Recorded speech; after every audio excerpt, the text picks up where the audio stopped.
भारत के चर्चों के बाहर नफरत का तांडव होता रहा। ट्रंप ने कहा, ईसाइयों का कत्ल बंद नहीं हुआ तो और मौतें होंगी। ये वो तस्वीरें हैं। दरअसल इन तस्वीरों ने हिंदुस्तान की छवि को अंतर्राष्ट्रीय स्तर पर बहुत गहरी चोट पहुंचाई है। सेंटा क्लास को जिस तरीके से पीटा जा रहा था, उनके उत्सव को जिस तरीके से उठापटक किया जा रहा था, वहां जिस तरीके से, तो वो छवि पूरे भारत की बर्बाद करती है। कि जैसा कि आपने कहा कि ट्रंप जरूर जिस तरीके का बयान दिया है, वो भी अपने आप एक संदेश है। देखिए, जो क्रिश्चियन वर्ड है वो बहुत पावरफुल है। वो इस्लामिक वर्ड की तरीके से उनकी अर्थव्यवस्थाएं कमजोर नहीं है, और कभी कभी ये नुकसान इतना भयानक होता है कि आपको पता ही नहीं चलता कि आपके नीचे से जमीन निकल जाए। क्रिसमस के दिन दुनिया ने दो तस्वीरें देखी। एक तरफ ट्रंप की मिसाइलें नाइजीरिया में ईसाई विरोधियों पर कहर बनकर टूटी, तो दूसरी तरफ भारत के चर्चों के बाहर नफरत का तांडव होता रहा। नाइजीरिया पर बम बरसाने के बाद ट्रंप ने कहा, ईसाइयों का कत्ल बंद नहीं हुआ तो और मौतें होंगी। साथ ही मरे हुए आतंकियों को भी मैरी क्रिसमस बोला। सवाल यह नहीं है ट्रंप ने हमला किस पर किया, सवाल यह है हमले का कारण क्या बताया। ईसाइयों पर हमले, तो सवाल यही है कि ट्रंप का मैरी क्रिसमस वाला संदेश मोदी सरकार के लिए एक बड़ी चेतावनी है। आज चर्चा इसी खतरनाक मोड़ की जहां भारत की आंतरिक कट्टरता अब ग्लोबल रडार पर आ गई है। पीएम मोदी दिल्ली के चर्च में प्रार्थना कर रहे थे, लेकिन उसी समय देश के कई हिस्सों में क्रिसमस की सजावट जलाई जा रही थी, तोड़फोड़ की जा रही थी, धमकियां दी जा रही थी। उधर अमेरिका में ट्रंप ने नाइजीरिया पर अरेस्ट कर साफ कर दिया कि वो ईसाइयों के खिलाफ हिंसा बर्दाश्त नहीं करेंगे। सवाल अब यह है कि ट्रंप की पैनी नजर अब भारत की इन घटनाओं पर भी होगी। क्या अपने कट्टर समर्थक मांगा बेस को खुश करने के लिए ट्रंप भारत पर टैरिफ के बाद अब धार्मिक आजादी के नाम पर कोई सख्त कदम उठाएंगे या उठा सकते हैं? और मोदी सरकार इस खतरे को क्या भांप नहीं पा रही है? अंत में सवाल यही है, मोदी की सजावट जलाने वालों पर चुप्पी और ट्रंप का ईसाइयों पर हमले हुए तो और मौतें होंगी वाला अल्टीमेटम, क्या इसको जोड़ना सही है? क्या जोड़ा जा सकता है? और अगर हां, तो क्या भारत एक बड़ी अंतरराष्ट्रीय मुसीबत की ओर बढ़ रहा है?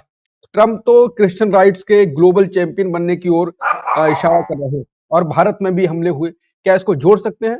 अंकुर, मुझे लगता है ये कहना थोड़ा सा मुश्किल होगा कि दरअसल ट्रंप ने भारत में जिस तरीके से क्रिसमस डे के दिन उत्पात हुआ, उसको देखकर ये टिप्पणी की है, या उन्होंने जनरल एक सामान्य सी टिप्पणी की है।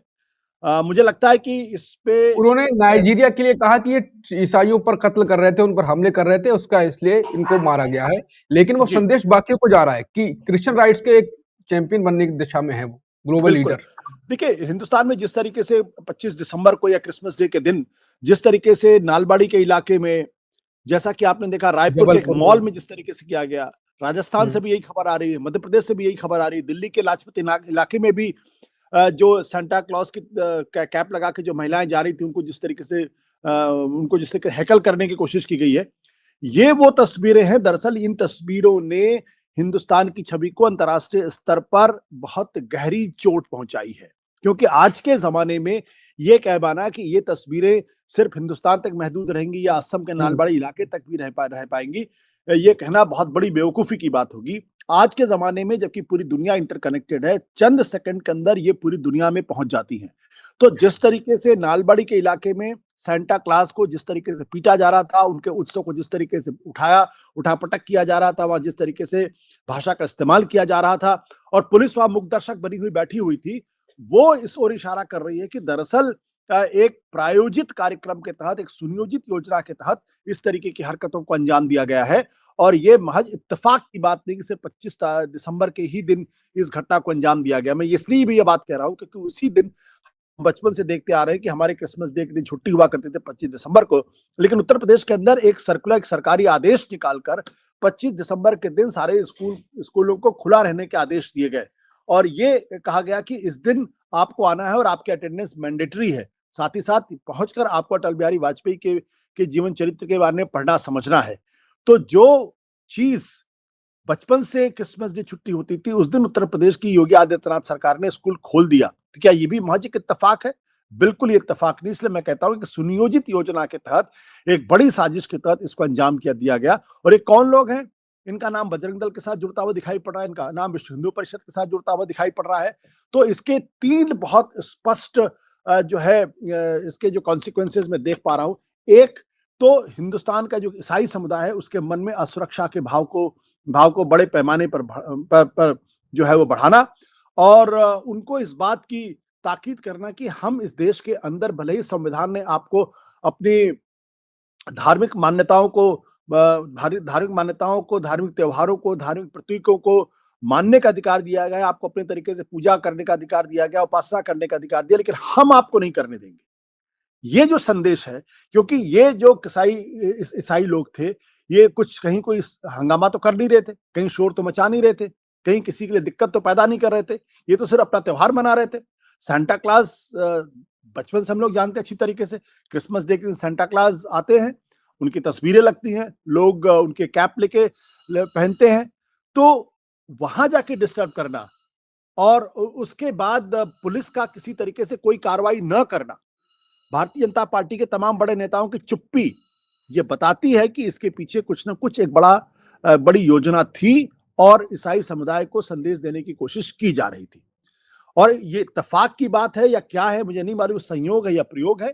उसी दिन प्रधानमंत्री नरेंद्र मोदी दिल्ली के एक चर्च में जाते हैं और क्रिसमस के सेलिब्रेशन में शामिल होते हैं या क्रिसमस के उत्सव में शामिल होते हैं। तो एक तरफ प्रधानमंत्री क्रिसमस के उत्सव में शामिल होते हैं, दूसरी तरफ भारतीय जनता पार्टी आरएसएस से जुड़े हुए संगठन इस तरीके की हरकतें करते हैं, तो उसका क्या अर्थ लगाया जाए? प्रधानमंत्री जी अगर चाहते तो देर शाम तक उनका तगड़ा बयान आना चाहिए था, ये कहना चाहिए इस तरह की हरकतें बर्दाश्त नहीं है और जो लोग ये कर रहे हैं उनके खिलाफ कड़ी से कड़ी कार्रवाई होगी। लेकिन ना उनकी तरफ से कोई बयान आया, ना अमित शाह की तरफ से कोई बयान आया, ना ही असम के मुख्यमंत्री की तरफ से कोई बयान आया और ना ही छत्तीसगढ़ की तरफ से कोई बयान आया, बल्कि 3-4 लोगों को खाली डिटेन किया गया, ऐसी जानकारी मेरे पास है। कोई कड़ी कार्रवाई होती दिखाई नहीं पड़ी। तो पहली चीज ये है कि ईसाइयों के मन में असुरक्षा का भाव पैदा करना। दूसरी बात है कि ये तस्वीरें अंतर्राष्ट्रीय स्तर पर जाती हैं, वहां जब जाएंगे तो हिंदुस्तान की छवि इससे धूमिल होती है और अगर धूमिल होती है तो फिर भारत की जो एक छवि है एक टॉलरेंट इंडिया की, एक ऐसे भारत की जहां पे सभी धर्मों के लोग हंसी खुशी रहते हैं, जहां किसी तरीके का कोई भेदभाव नहीं है, तो वो छवि पूरे भारत की बर्बाद करती है।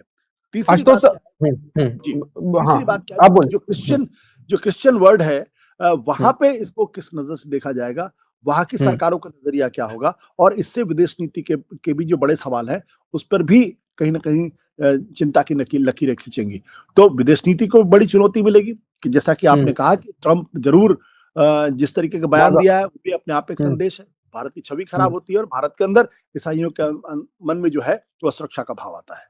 ट्रंप पूरा चुनाव जीते थे मागा का मुद्दा बनाकर पूरा, और अभी भी फिर उनका थोड़ा विरोध हुआ, मागा थोड़े नाराज हुए, तो अब उनको खुश करने के लिए भी लगातार कदम उठाए जा रहे हैं और जो भी कुछ करते हैं तो सीधे उसको क्रिश्चियन और उससे राइट से जोड़ देते हैं, ऐसा कुछ।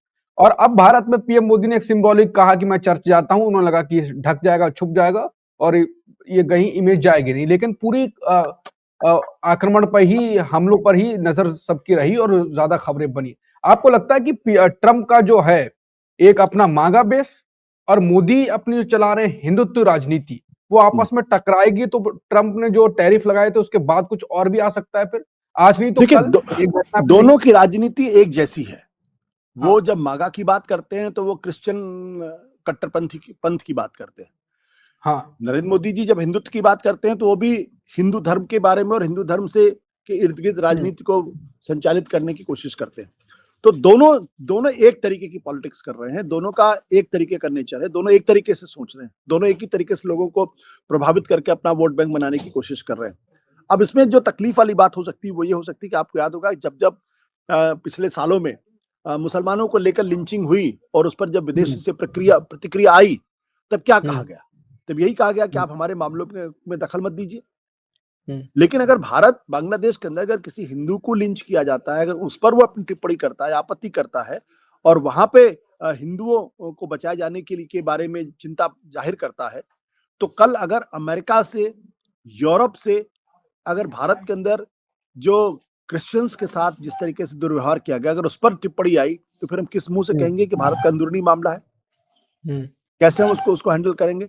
तो इसके फायदे तो बिल्कुल नहीं है, इसके हम्म, नुकसान ही नुकसान है। और हम्म, एक दुनिया के अंदर जो एक छवि बन रही है कि भारत हम्म, के अंदर जो अल्पसंख्यक हैं, चाहे वो मुस्लिम तबके के हों या क्रिश्चियन ईसाई तबके को हों, वो सुरक्षित नहीं है और उनको दोयम दर्जे का नागरिक बनाने की कोशिश की जा रही है। ये जो हम्म, छवि बनती हुई दिखाई पड़ रही है, इससे भारत को लॉन्ग टर्म में बहुत नुकसान होगा, क्योंकि भारत हम्म, का सम्मान पूरी दुनिया में एक ऐसे हम्म, देश के तौर पर था, जहां सभी धर्मों के लोग आपसी अ, आपसी सहकार की भावना के साथ रहते थे, एक दूसरे का हम्म, सम्मान करते थे, एक दूसरे के धार्मिक मामलों में दखल नहीं देते थे, लेकिन एक दूसरे के धार्मिक समारोहों में शामिल होते थे। सबको अपनी पूजा पद्धति के हिसाब से पूजा उपासना करने का अधिकार था। ये छवि अगर खंडित होती है, तो लॉन्ग टर्म में, दीर्घ काल में भारत की छवि अंतर्राष्ट्रीय स्तर पर बहुत खराब होगी और इसके बिल्कुल। नुकसान होंगे। हम्म। आशुतोष सर, एक मुसलमानों के अल्पसंख्यकों के खिलाफ तो ये लगातार विरोध कर रहे हैं या कुछ हमले होते हैं तो उसको तो ये झेल ही रही है, भारत की छवि उसमें हुआ है। अब ईसाइयों पर भी होंगे तो छवि तो खराब होगी। छवि खराब होने का फिर क्या क्या नुकसान हो सकता है भारत को? देखिए, जो क्रिश्चियन वर्ड है वो बहुत पावरफुल है। वो इस्लामिक वर्ड की तरीके से उनकी अर्थव्यवस्थाएं कमजोर नहीं है। पूरे यूरोप की अगर अर्थव्यवस्था को अगर आप देखेंगे तो चाहे हम्म, Germany, France, England, Denmark, Scandinavian countries, Netherland, ये सारे बहुत पावरफुल कंट्रीज हैं। उनके बहुत डेवलप्ड कंट्रीज हैं, इंडस्ट्रियलाइज्ड कंट्रीज हैं, टेक्नोलॉजिकली बहुत एडवांस कंट्रीज हैं। पर कैपिटा इनकम हिंदुस्तान से कई गुना ज्यादा है वहां पे। अमेरिका है, कनाडा है, लैटिन अमेरिका है। तो इसका बहुत लॉन्ग टर्म इम्पैक्ट होगा, जो फौरन हम्म, अभी पता नहीं चलेगा, लेकिन लॉन्ग टर्म इम्पैक्ट होगा। और जब जब किसी भी देश की छवि खराब होती है, तो उसका नुकसान उसको दीर्घकाल में ही समझ में आता है।